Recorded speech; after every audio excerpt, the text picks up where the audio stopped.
Yo, what's going on, guys? It's your boy. Welcome back to another video. So today we're going to be talking about the newest installment in the Indiana Jones franchise. I'm talking about Indiana Jones in the Dial of Destiny. Modern movie review. Okay, so right off the bat, I'm going to go ahead and give a spoiler warning for people who have not seen the movie. I am going to be talking about it, and there's definitely possibilities that I will spoil major parts of this movie. So if you don't want to be spoiled, here's your little warning. I am going to talk about other things for the next 30 seconds, so you have a little bit of time to click off. But right off the bat, I want to go ahead and say I went to see this movie in theaters, and I got reminded very quickly that I live in an old people community. Kind of completely forgot about that. Indiana Jones is kind of a franchise that's been around for a while, so a lot of the fans of Indiana Jones are kind of like older than I am. And I've been to so many movie premieres this year where it's like a big blockbuster movie. It's one movie that's like breaking records, like the Super Mario movie, John Wick 4. Actually, I haven't seen John Wick 4. I don't know why I use that as an example. But like the Guardians of the Galaxy movie, Spider-Man Into the Spider-Verse, Across the Spider-Verse.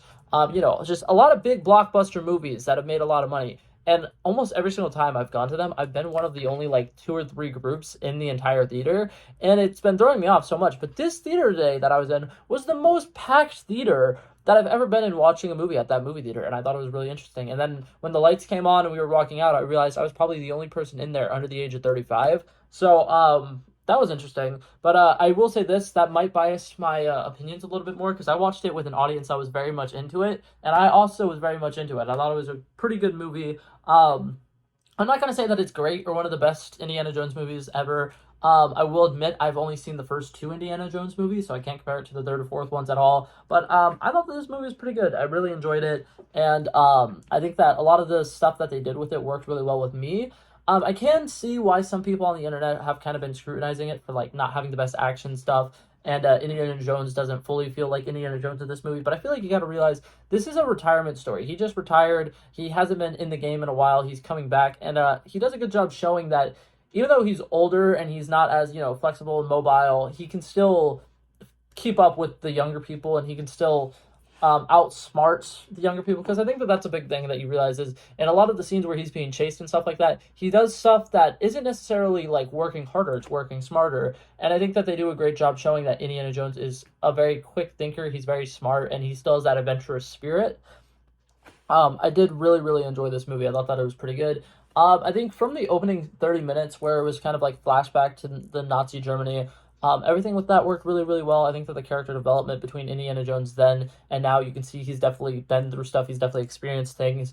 And something else that I like is that they really build the relationships between Indiana Jones and the few people in his life that are very important to him.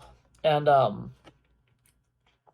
really like the fact that they show that he's kind of like on his own now, and he's not very happy. He's kind of depressed a little bit. He's drinking first thing in the morning. He's miserable. He's old. He's cranky. And he's retiring, and he feels very alone, and you can get that vibe from him. And I think that it works really well in this story because he's kind of like reluctant. He doesn't really want to help out his goddaughter at first, and he's even a little bit skeptical of her. He's like kind of like confused as to why she's like going out of her way to come see him and stuff like that. And then as the movie progresses, he slowly gets more connected to her, and he meets up with other friends along the way, and he kind of like refines himself in a little bit. And I really love the way that they did that in this movie. Some things that I really liked, Harrison Ford absolutely killed it. I feel like you can really tell in this movie that he loves being Indiana Jones. Like, there are so many moments, like in particular, that I could probably list off right now, but it's just the entire movie. He's just killing it. Scene by scene, you can literally tell he is Indiana Jones. He fully embodies the character. He absolutely loves the character, and it is so nice and refreshing to see an actor who really gets into the character and becomes the character. And I literally could not imagine Indiana Jones being played by anybody other than Harrison Ford. He absolutely kills it. Another person, I looked up her name before this to make sure I get it right. I believe it's Phoebe Waller-Bridge, something like that. She has like 3 names. But the girl from Fleabag is in this movie, absolutely killed it. I honestly really love her acting style, and I've seen bits and clips of Fleabag, and I really enjoy her in that. So going into this movie, I was very excited to see how she played in this movie, and she did fantastic. She was really smart, very subtle, very like charismatic as well, and charming. Like, I think that she's a very witty person, and you can really see that with her character. It shines through very well, and there's a lot of moments where you can tell that she's like kind of like the center of attention and just her entire presence is really good. I literally think that all the acting performances in this movie were really, really good. It seems like everybody who was there really came to play and they showed out big time, and I thought that it was really, really good. At the beginning, there's a CIA or FBI agent, I can't remember which one. She's only in the movie for about 10 minutes, but literally every single time she's there, she's fully in character. She has such a good presence. She's such a like powerful character, and I think it's really interesting because she doesn't really get much to do, but you can tell that that actress really cared about the movie that she's being a part of, which I thought was nice. Mads Mikkelsen plays a brilliant villain. I think that he is an incredible actor, and in this, he does a great job. You can see his dedication to the cause. You can tell that he's really passionate about what he's looking for. He's not just trying to do it because all hail Hitler. He's doing it because he thinks he's the best. He knows that his country can be the best. And he knows things that other people don't really know, and he understands archaeology a little bit more than a lot of people do. And it's very cool seeing a villain that is just as passionate as the hero, and they're both kind of passionate about the exact same thing, but showing one person wants to preserve history, Indiana Jones, and then the other person wants to use history to their advantage. And I like the way that it shows that kind of moral dilemma in this movie. And like I said, Mads Mikkelsen did a great job acting in that role. The entire ensemble cast also did really good. Antonio Banderas was in this for a really short amount of time, but I really loved him all the times that he was in the movie. His character felt very real and very adventurous as well. I thought that he was pretty cool. Toby Jones, when he's in it in the beginning of the movie, like literally this entire cast killed it. Something else that I really like about this movie is they introduced a kid who totally could be like used as a legacy character in the future, but they don't necessarily just like leave him to be like set up for a future movie. He gets to do his own thing cool in this movie, and I already forgot his name, but I'm actually gonna look it up. Hold up, give me 1 second. Okay, it's a good thing I looked it up. I thought his name was Toby. It's Teddy. His name is Teddy. But they start off introducing him. He's asking a pilot questions about how to fly a plane. And you can tell he's a very curious person. He wants to adventure. He wants to go and do a lot of cool stuff. And throughout the time of the movie, you kind of learn that he's kind of forced into like a lifestyle of just having to pickpocket people and steal to survive. He kind of gives off like Aladdin vibes in that sense. And I think that his character is pretty interesting and pretty cool. And you can tell he's a good person at heart. He was raised in a way that he kind of like he had to steal to survive. And I just think that it was really interesting that they gave this little kid a lot of time to shine. He was a little guy, so he was able to do more action adventure stuff and like sneak into places where he other people probably wouldn't have. And something that I really liked, and this was so graphic and morbid to me, and I literally like cringed at it, but it was an epic action moment. So he mentions towards the beginning of the movie at some point that he can't swim, and they're going over a bridge. He's handcuffed to one of the bad guys because he got captured. And the bad guy is like this big Russian dude, absolutely huge. And the bridge that they're on absolutely breaks. And so he falls into this rushing little river waterfall thingy majigger. And he's going around with the big guy. And they're underwater. They're struggling a lot. And he's handcuffed. He stole the key for the handcuff, and he had it in his possession. He just hasn't had the chance to really use it. And now that he's underwater, he quickly undoes the handcuff, and then they get to like this water grate where there's a hole small enough for like a kid to go by, but not this big dude. And he unhandcuffs himself, handcuffs the guy to the little metal bar, and basically just killed this guy. And that guy probably spent the last like 3 minutes of his life drowning and suffering and trying to get himself out of that predicament. And yeah, that was scary. I saw that and I was like, oh my god. There was a lot of moments like that actually, where I saw it and I was like, yeah.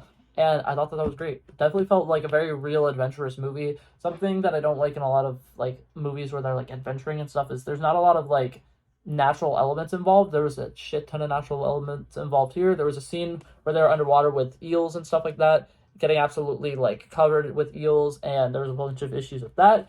And then same thing with when they're in a cave, there's scenes with a bunch of bugs and stuff like that. And I really like that kind of like realistic feel of things because like it made it feel a lot more real, like they were really in caves looking at tombs and stuff like that. It was very interesting. And now my favorite thing about this movie, this is kind of like one of the big spoiler things, okay?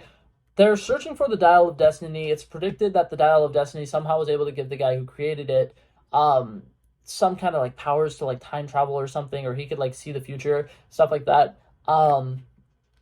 And it gets revealed that he definitely has seen the future, at least to an extent, when they find his tomb, because on his tomb there's a they call it not the Pegasus, what's the Phoenix? They call it like a Phoenix or something. And the character that Phoebe plays, can't remember her name right now. I think it was like Helena or something like that. But she points out, she's like, this Pegasus looks a little weird. It looks a little different. And she mentions that it has a propeller on it. And they're all like, kind of like, that's kind of weird. And they just kind of like brush past it. And then they open up the tomb, and on his wrist is a watch. That's like a very like new modernish watch. And it's a very like eerie thing where they're kind of like, oh my God, what is happening? And then they get the other part of the Dial of Destiny, and then eventually when it gets put back, it becomes like a time travel movie, and a lot of people are probably going to complain about the fact that it's a time travel movie, but I thought it was really cool, and I like the way that they did it. It all worked out really well, and my favorite thing about it is it's one of the forms of time travel that I personally think is like one of my favorites, and I think that it never gets utilized in movies a lot, but it's like closed loop time travel, where it's like the person who time travels or creates a time machine got inspired to make the time machine or time travel because of something that happens in their life that involved somebody in the future time traveling, and it becomes like a closed loop, and everything all happens because it needs to happen. And so basically what had happened was the Dial of Destiny is a time machine, but it only actually works to send you back to the time where the guy who created the time machine was around, right?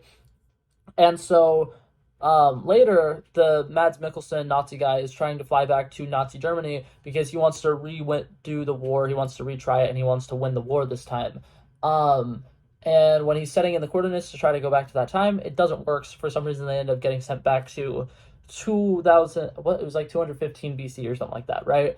And what happens is the guy now sees the Pegasus, which is actually a plane from the future, and they're all calling it a dragon and stuff like that, and that's why that becomes a part of his tomb. And then when Mad Mikkelsen's character dies, he has his watch on him, and the guy who creates the Dial of Destiny sees that watch and he takes it, and it becomes his watch, and he eventually, when he dies, is buried with that watch on. And I love it because it's a full closed loop, and everything that happened had to have happened so that history can play out the way that it needs to play out. And I kind of like it because they don't really have any moral like complications of like, oh my God, the butterfly effect or anything like that. But towards the end of this, Indiana Jones gets shot, and there's like a thing where it's like, oh my God, is he gonna die? What's gonna happen? And he really just wants to stay in the past so he can, watch past, because he's been obsessed with it his entire life. He's always like looked into archaeology in the past because he was always so intrigued by it. And Helena Shaw won't let him do that. And I like it because that's also part of that closed loop. Like, he wasn't there, he would have changed history, but everything had to happen the way that it did. And I thought that that was really cool. And I think that the conclusion of him coming back to reality and then reuniting with his wife was great. And I like it because it kind of showed that he has his own little family now, and their adventure that they go on is going to go get ice cream and stuff like that. And I thought that it was really cute. I thought that it was a great finale for the character, and overall, I thought that the movie was a whole lot of fun. Like I said, I could see why it wouldn't live up to the originals, but I definitely think that in its own right, it was a pretty solid movie. So overall, I'm going to give this movie a solid score of an 82 out of 100. I definitely liked it. I would recommend going and seeing it if you like the old Indiana Jones movies. But that being said, that's it for this video, guys. Hopefully you guys enjoyed it, and I'll see you guys in the next one. Peace out. Bow, bow, bow.